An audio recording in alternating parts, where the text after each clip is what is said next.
رمضان میں ہر سال آٹا جو ہے رمضان پیکج آپ جانتے ہیں ہر دکان میں 100-150 روپے سستا ملتا تھا.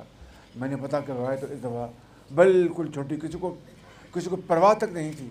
تو یہ ڈھکوسلے، یہ دھوکے، یہ ساری قوم جان چکی ہے اور وہ اب ہر حد پار کرنے کے لیے تیار ہے تاکہ خدا نخواستہ اس جمہوریت کی بساط لپیٹی جا سکے.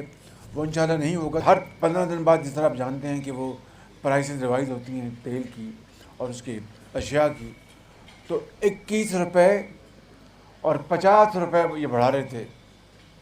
مختلف مداد میں 50 روپے پر لیٹر اور 21 روپے. بہت بڑا ایک مہنگائی کا ایک پہاڑ اگر عوام پہ گرتا تو 3 دن میں لوگ ہمیں بددعائیں دینا شروع ہو جائے. ان کو کیا پتہ کہ پچھلی حکومت نے کیا چکر کیا اور کیا چکر چلایا تاکہ وہ ہمیں لپیٹیں. ان کو پتہ تھا کہ شاید یہ حکومت نہیں آ جائے گی تو پھر یہ جانے ان کے کام جانے. چنانچہ میں نے 21 روپے لیٹر اور 50 روپے لیٹر والی سمری مسترد کر دی ہے کہ ہم اس کو نہیں کریں گے اور عوام کو انشاءاللہ ہم اس حوالے سے ہم سب مل کر ان کو آگاہی کریں.